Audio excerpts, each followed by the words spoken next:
میرا جینا میرا مرنا میرا رکنا میرا چلنا میرا رونا میرا ہنسنا جفا کرنا وفا کرنا الہی تیری خاطر ہو۔ فقی ابو اللیث رحمۃ اللہ علیہ نے نقل کیا ہے، جب حضرت لقمان کا انتقال ہونے لگا تو انہوں نے اپنے صاحبزادے سے فرمایا، بیٹا میں نے تم کو اس مدت زندگی میں بہت سی نصیحتیں کی ہیں، اس وقت آخری وقت ہے، 6 نصیحتیں تمہیں کرتا ہوں۔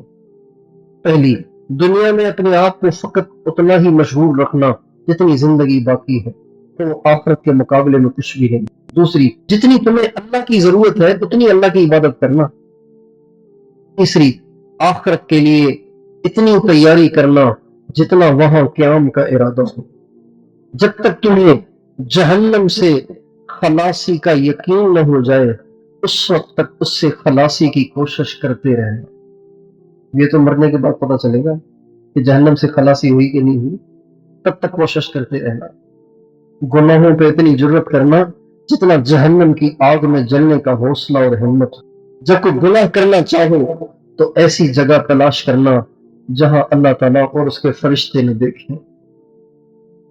حضرت لقمان نے اپنے بیٹے کو نصیحت کی کہ بیٹا جب معدہ بھر جاتا ہے تو فکر سو جاتا ہے۔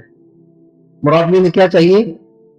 مراد میں سوچ چاہیے ہوتی ہے نا، لطیف قلب کو فوکس کرنا ہے، اپنی سوچ کو وہاں لگانا ہے۔ اب سوچ تو سو گئی ہے، پیٹ جب بھرے گا تو فکر سو جائے گی۔ اپنے بیٹے کو نصیحت کی، فرمایا بیٹا جب معدہ بھر جاتا ہے تو فکر سو جاتا ہے اور حکمت گونگی ہو جاتی ہے اور اعضاء عبادت سے سست پڑ جاتے ہیں۔ حضرت عبد الواحد بن زید قسم کھا کے فرماتے تھے کہ حق تعالی شان ہو کسی شخص کی صفائی بغیر پیٹ کو خالی رکھنے کے نہیں کرتے۔ اسی کی وجہ سے پہلے مشائخ پانی پہ چلا کرتے تھے اور ان کے لیے زمین کو لپیٹ دیا جاتا تھا کہ چند قدم اٹھا کے ہزاروں میل طے کر لیتے تھے۔ امام غزالی فرماتے ہیں پیٹ کو خالی رکھنے میں 10 فائدے ہیں۔ دل کی صفائی حاصل ہوتی ہے، طبیعت تیز ہوتی ہے، بصیرت بڑھ جاتی ہے، اس لیے کہ پیٹ بھر کر کھانا کھانے میں سے طبیعت میں فلادت یعنی بے وقوفی آ جاتی ہے، دل کا نور جاتا رہتا ہے، معدے کے بخارات دماغ کو گھیر لیتے ہیں جس کا اثر دل پر بھی پڑتا ہے کہ وہ فکر میں دوڑنے سے عاجز ہو جاتا ہے۔ بلکہ کم عمر بچہ اگر زیادہ کھانے لگے تو اس کا حافظہ بھی خراب ہو جاتا ہے، ذہن بھی کند ہو جاتا ہے۔ ابو مسلم سلیمان دارانی رحمۃ اللہ علیہ فرماتے ہیں پیٹ کو خالی رکھنے کی عادت پیدا کرو، یہ نفس کو مطیع کرتا ہے، دل کو نرم کرتا ہے، آسمانی علوم اس سے حاصل ہوتا ہے۔ تو یہ جو ہمارا اولاد کی تربیت کے حوالے سے 12-13 دن ایک مذاکرہ چلا ہے، تو اللہ تعالیٰ سے دعا کریں اللہ تعالیٰ اس کو ساری دنیا میں وجود دے، اللہ تعالیٰ اس کی صورتیں پیدا کرے کہ ساری دنیا میں اس کو وجود مل جائے، ہر گھر والے فکر مند ہو جائے کہ بھئی بس اب ہم نے بچوں کو تیار کرنا ہے، اپنے بچوں کو نیک بنانا ہے، اپنے بچوں کو دنیا کا عظیم انسان بنانا ہے۔ اور ہر ایک کے بچے بن سکتے ہیں، اس کے لیے مالدار ہونا ضروری نہیں، غریب کے بچے بھی بن سکتے ہیں۔ آخر میں ایک حدیث سن لیجئے، اس کے بعد اس کو مکمل کرتے ہیں۔ اولاد سے متعلق ہی ہے ایک حدیث، کو سن لیجئے۔ نبی کریم صلی اللہ علیہ وسلم کا ارشاد ہے اَدِّبُوا أَوْلَادَكُمْ عَلَىٰ 3 خِصَالٍ، علموا نہیں، آپ نے علموا نہیں فرمایا، سکھاؤ، اَدِّبُوا، ان کے مزاج میں داخل کرو، عَلَىٰ 3 خِصَالٍ، 3 امور نہیں، 3 خصال، خصلت کہتے ہیں عادت کو، اپنے بچوں کے مزاج میں ڈال دو 3 چیزیں۔ بچوں کے مزاج میں کتنی چیزیں ڈالو؟ یہ آپ علیہ السلام کا ارشاد ہے۔ انجام الصغیر میں علامہ سیوطی نے اس حدیث کو نقل کیا ہے۔ ادبوا اولادکم علی ثلاث خصال، اپنی اولاد کو 3 چیزوں کا عادی بناؤ، ان کے مزاج میں داخل کر دو 3 چیزیں۔ کیا؟ حب نبیکم، اپنے نبی کی محبت، وحب اہل بیتہ، اور اس کے اہل بیت کی محبت، وقراءۃ القرآن، اور قرآن کو حفظ کرنے کی رغبت ہے۔ اپنی اولاد میں 3 چیزیں پیدا کرنی ہیں: اللہ کے نبی کی محبت، اللہ کے نبی کے اہل بیت کی محبت، اور حفظ کرنے کا شوق۔ قراءۃ القرآن سے مراد یہاں حفظ ہے۔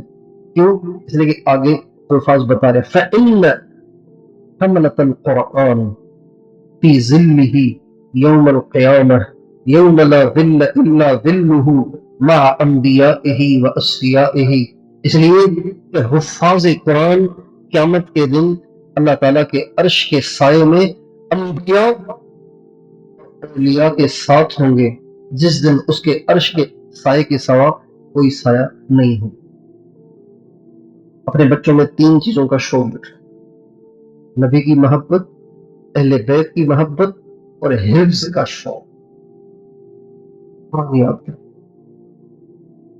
قرآن کو یاد کرنا ایسا عمل ہے کہ جس کو آپ اسکول کی تعلیم کے ساتھ جمع بھی کر سکتے ہیں، 1.5-2 سال لگتے ہیں، 5 جماعتیں پڑھا کے حفظ کرا لیں، 2 سال کے بعد پھر اس کو جیسے کہ اسکول میں ڈال دیں، اسکول کی تعلیم پڑھائیں، ڈاکٹر بنائیں، انجینئر بنائیں، جو بھی بنانا چاہتے ہیں۔ علامہ ابن قیم رحمۃ اللہ علیہ نے ایک واقعہ لکھا ہے، وہ فرماتے ہیں کہ ایک بزرگ نے خواب دیکھا، ایک قبرستان، ان کے علاقے کا بڑا قبرستان، اس میں وہ گئے اور دیکھا کہ ساری قبروں سے مردے نکلے ہوئے ہیں باہر، اور کوئی چیز پڑی ہوئی ہے، سارے کے سارے اس کو اٹھا رہے ہیں اور اٹھا کے قبروں میں جا رہے ہیں۔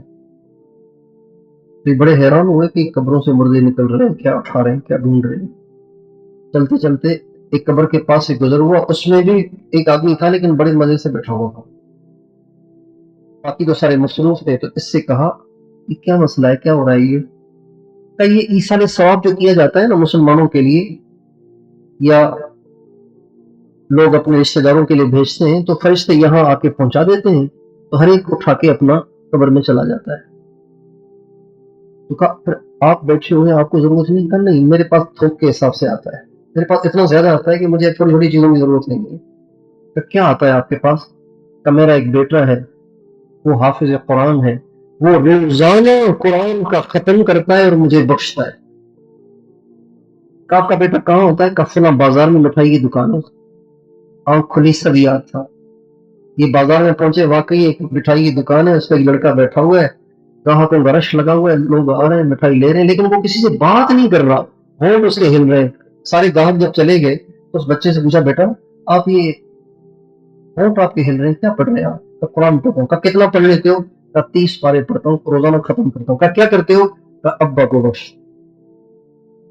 کہ میں نے یہ خواب دیکھا۔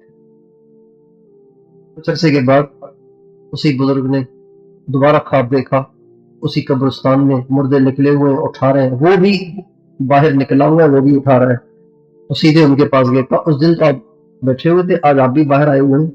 تو کہا اب وہ جو آتا تھا نا پہلے بہت زیادہ، وہ آنا بند ہو گیا ہے، اسے میں بھی اٹھا رہا ہوں۔ آنکھ کھلی، پہنچے، دکان بند۔ پوچھا کیا ہوا؟ کہا لڑکے کا انتقال ہو گیا۔ یہ بڑی کمائی ہے، اگر اولاد نیک ہو اور حافظ بھی ہو اور پڑھ پڑھ کے روزانہ بخشتی رہے، بڑی کمائی ہے، کچھ نہ کچھ۔ اے کاش پتہ چلے ہمیں کہ کتنی بڑی کمائی ہے۔ وہ لوگ بڑے خوش قسمت ہیں جن کے سارے بچے حافظ ہیں، ساری بچیاں حافظ ہیں، وہ خوش قسمت ہیں۔ اللہ ہمارے بچوں کو قرآن کا پکا حافظ بنائے اور قرآن کا عاشق بنائے، قرآن کا دائی بنائے، قرآن پر عامل بنائے۔